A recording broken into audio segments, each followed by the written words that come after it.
افلا يتدبرون القرآن قال اللہ تبارک و تعالی فی القرآن المجید والفرقان الحمید ورضوان من اللہ اکبر۔ دنیا میں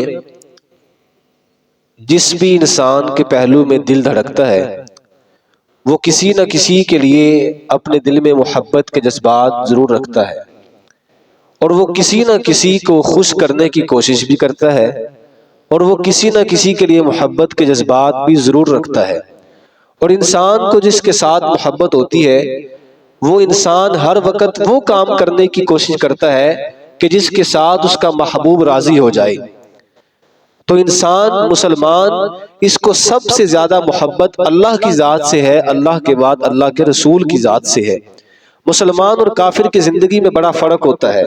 کافر کی زندگی کا مقصد اور مقصد اس دنیا کا حصول، دنیا کو حاصل کرنا، دنیا کی دولت، دنیا کا مال کما لینا ہے، جبکہ مسلمان کی زندگی کا مقصد اللہ رب الرحمن کو راضی کرنا، اس کی رضا کو حاصل کرنا ہے۔ آپ نماز پڑھتے ہیں کس لیے؟ رب راضی ہو جائے۔ روزہ رکھتے ہیں کس لیے؟ رب راضی ہو جائے۔ زکوٰۃ دیتے ہیں کس لیے؟ رب راضی ہو جائے۔ حاجی صاحب حج کرنے جاتے ہیں، اپنا وطن چھوڑ کے گئے، گھر بار چھوڑ کے گئے، بیوی بچے کو چھوڑ کر کے گئے، روپیہ پیسہ لگا کر کے گئے، سفر کی مشقتیں اٹھا کر کے گئے، دل میں حسرت کیا ہے؟ رب راضی ہو جائے۔ معتمر صاحب عمرہ کرتے ہیں، لبیک اللہم لبیک کی صدائیں لگاتے ہیں، کبھی حجر اسود کو چومتے ہیں، کبھی مقام ابراہیم پہ نفل پڑھتے ہیں، کبھی صفا مروہ کی سعی کرتے ہیں۔ دل کی حسرت اور خواہش کیا ہے؟ میرا رب راضی ہو جائے۔ الغرض ہماری زندگی کی سب سے بڑی خواہش یہ ہے ہم سے ہمارا رب راضی ہو جائے۔ تو کبھی دل میں خیال نہیں آیا کہ آخر یہ رب کی رضا ہے کیا؟ رب کا راضی ہو جانا، رب کی رضا کے مل جانا، یہ چیز کیا ہے؟ آئیے میں اسی سوال کا جواب دے کے اپنی بات کو ختم کروں گا۔ قرآن اور حدیث سے اس بات کا جواب پوچھتے ہیں۔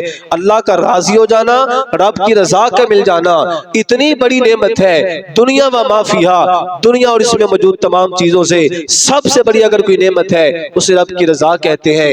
ایک قدم اور آگے بڑھیں، اگر اللہ کی جنت سے بھی بڑی کوئی نعمت ہے اسے رب کی رضا کہتے ہیں۔ آپ حیران ہوں گے یار ساری زندگی یہی سنتے آئے ہیں جنت کما لو، جنت حاصل کر لو، آپ کہتے ہو جنت سے بھی بڑی کوئی نعمت ہے، بات اپنے سے نہیں کرتا۔ الہ العالمین کا قرآن بولا وعد اللہ المؤمنین والمؤمنات، اللہ نے مومنین سے مومنات سے وعدہ کر لیا ہے۔ اللہ تو نے کس چیز کا وعدہ کیا؟ فرمایا ایسے باغات دوں گا جن کے نیچے سے نہریں بہتی ہوں گی، پاکیزہ مسکن دوں گا، ہمیشہ رہنے والی زندگی دوں گا، نیک بیویاں دوں گا۔ اللہ سب کچھ جنت الفردوس میں ہوگا، جنت الجنان میں ہوگا، لیکن مالک کائنات نے فرمایا یہ ساری نعمتیں ایک طرف ہیں، ورضوان من اللہ اکبر، اللہ کا راضی ہو جانا، رب کی رضا کا مل جانا، یہ تو رب کی جنت سے بھی بڑی نعمت ہے۔ اور نبی علیہ الصلوۃ والسلام نے فرمایا کل قیامت کا دن آئے گا، جنتی جنت میں چلے جائیں گے، جہنمی جہنم میں چلے جائیں گے، اللہ صدا لگائے گا او میرے جنتیو، جنتی کہیں گے لبیک و سعدیک، اللہ ہم حاضر ہیں۔ اللہ سوال کرے گا حال رضیتم، کیا تم راضی بھی ہو کہ نہیں؟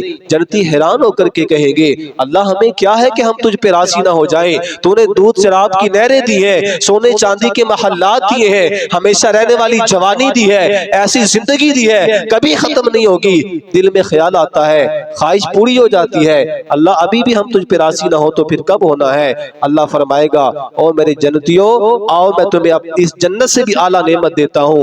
جنتی حیران ہو جائیں گے اللہ ایو شیء افضل من ذالک، اس جنت سے بڑی نعمت کون سی ہو سکتی ہے؟ اللہ فرمائے گا آؤ آج میں تمہیں اپنے چہرے کا دیدار کرواتا ہوں۔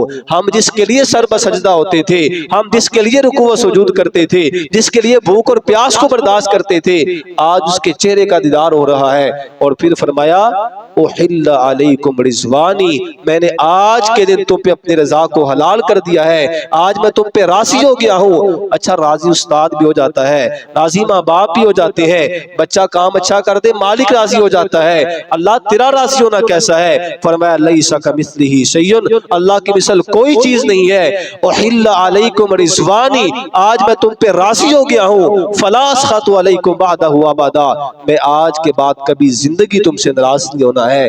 बात क्या पता चली? अगर रब की जन्नत से भी बड़ी कोई नेमत है उसे रब की रजा कहते हैं। आखिरी हदीस और फिर बात को खत्म करता हूँ। नबी अलैहिस्सलातु वस्सलाम और सहाबाए किराम भी अल्लाह को राजी करने की कोशिश किया करते थे। कुरान पाक में लिखा, अल्लाह फरमाते हैं मुहम्मदुर रसूलुल्लाह सल्लल्लाहु अलैहि वसल्लम वल्लज़ीना माअहू अशिद्दाउ अलल कुफ़ारी रुहमाउ बैनहुम तराहुम रुक्कान सुज्जदन। सारा तर्जुमा आपने पढ़ा हुआ, मैं सिर्फ इशारा करके बात को खत्म करता हूँ। फरमाया तराहुम, आप इनको देखेंगे, रुक्कान सुज्जदन, जब तगुना आप इनको रुकू व सुजूद में देखेंगे। नबी इस्लाम के सहाबा रुकू व सुजूद करते नजर आएंगे। अल्लाह ये रुकू व सुजूद में तलाश क्या करते हैं? यब्तगूना फज़लन मिनल्लाहि व रिज़वाना, ये रुकू में जा करके, ये सजदे में जा करके अल्लाह का फजल तलाश करते हैं, अल्लाह की रजा को तलाश करते हैं। नबी अलैहिस्सलाम, अल्लाह ने इनको दो बेटे अता किए, बचपन में फौत हो गए। तीसरा बेटा अता किया, बड़ी मोहब्बत से नाम इसका इब्राहिम रखा। सहाबाए किराम कहते हैं अरब रिवाज के मुताबिक नबी इस्लाम ने इसकी परवरिश के लिए मदीने से बाहर एक बंदा था, अबू सैफ इसका नाम था, लोहार था, भट्टी का काम करता था। नबी इस्लाम ने इसके घर में परवरिश के लिए भेज दिया। नबी इस्लाम सहाबा कहते हैं अपनी मसरूफ तरीन जिंदगी को छोड़ करके आप अपने बेटे को मिलने जाया करते थे। और सहाबाए किराम कहते हैं मोहब्बत का अंदाज कैसा था? नबी इस्लाम अपने बेटे को हाथों में उठाते, फकब्बलहू व शम्महू, नबी इस्लाम कभी अपने बेटे को चूमते थे, कभी सूंघते थे। जिस तरह बंदा किसी गुलाब को सूंघता है, महबूब अपने बेटे को सूंघा करते थे। बड़ी मुद्दत के बाद अल्लाह ने बेटा दिया था, और ये नेमत उसी को पता है जिसको मिली नहीं या जिससे मिलकर के मालिक ने वापस छीन ली है। खैर सहाबाए किराम कहते हैं अल्लाह के रसूल अपने बेटे को हाथों पे उठाया हुआ था। एक दिन आया, पैगाम आया, महबूब आपके बेटे की तबीयत खराब है। नबी इस्लाम सब छोड़ छाड़ के चले गए। और सहाबाए किराम कहते हैं नबी इस्लाम ने बेटे को अपने हाथों में उठाया हुआ था, तबीयत खराब थी, इतनी खराब हुई कि बेटा हाथों में दागे मुफारकत दे करके चला गया। महबूब अलैहिस्सलाम का बेटा नबी के हाथों में जिंदगी की बाजी हार करके चला गया। नबी इस्लाम का बेटा जब हाथों में मौत की बाजी हार गया, नबी इस्लाम की आंखों से आंसू आए। सहाबी पास खड़ा था, कहा अंता या रसूल अल्लाह, अल्लाह के रसूल के आप भी रोते हैं कि आपकी आंखों में भी आंसू आते हैं? क्यों ना कहता ये तो वो नबी थे जिन्होंने बिलाल को सब्र की तलकीन की थी, ये तो वो जात थी जिसने कहा था इस्बिरू या आल यासिरा, ए आल यासिर कभी सब्र का दामन ना छोड़ना। बिलाल से किसी ने पूछा, तारीख की किताबों में लिखा है बिलाल उमैया तुझे कोड़े मारता था, तुझे गर्म रेतों पे लिटाता था, तुझे तकलीफ नहीं होती थी? बिलाल कहते थे दर्द होता था, तकलीफ होती थी, लेकिन जब आके महबूब का चेहरा देखता था सारी तकलीफें खत्म हो जाती थी। आज वो मुखड़ा जिसको बदर में ताइफ में पत्थर पड़े थे लेकिन कभी आंखों से आंसू नहीं आया, वो नबी के जिसको गालियां दी गई लेकिन आंखों से आंसू ना आए, आज बेटे की जुदाई है आंखों से आंसू आए। सहाबी ने कहा अंता या रसूल अल्लाह, अल्लाह के रसूल के आप भी रोते हैं? नबी इस्लाम ने तारीखी जुमले कहे, मेरे मौजू के मुताबिक मिलते हैं। महबूब इस्लाम ने फरमाया इन्नल आइना तदमाउ, आंखें बह रही हैं, वल कल्बु यहज़ुन, दिल गमज़दा है, वला नक़ूलु इल्ला मा यरज़ा रब्बुना, लेकिन जुबान से वही कहेंगे जिससे हमारा रब राजी हो जाएगा। व इन्ना बिफ़िराक़िका या इब्राहीम लमहज़ूनून, ऐ इब्राहीम तेरी जुदाई ने तेरे बाप मोहम्मद को बड़ा गमगीन कर दिया है सल्लल्लाहु अलैहि वसल्लम। बेटा हाथों में जुदाई दे करके चला गया, आंखें बह रही हैं, दिल गमज़दा है, लेकिन जुबान से क्या कहा?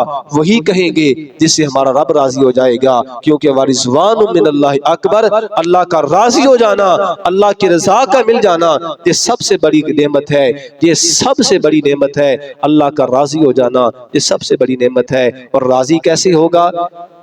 माँ बाप की खिदमत करें, रिज़ल्लाहि फी रिज़ल वालिदैन, माँ बाप का राजी होना अल्लाह का राजी होना है। जिस पे जिसके माँ बाप राजी हैं समझ जाए उस पे उसका रब राजी है। अगर माँ बाप नाराज है समझ जाए आप पे आपके माँ बाप नाराज है। हथ विच फड़ तलवार ते नाम रख लिया काजी, पर इलम किताबां ते नाम रख लिया काजी, हथ विच फड़ तलवार ते नाम रख लिया गाजी। ओ बंदिया تو حاصل کیتا یا رب نہ کیتا راضی۔ اس لیے اللہ سے دعا بھی کیا کریں، اللہ ہمیں ساری زندگی وہ کام کرنے کی توفیق عطا فرمائے جسے رب راضی ہوتا ہے، اور اللہ ہمیں اپنی رضا حاصل کرنے کی توفیق عطا فرمائے۔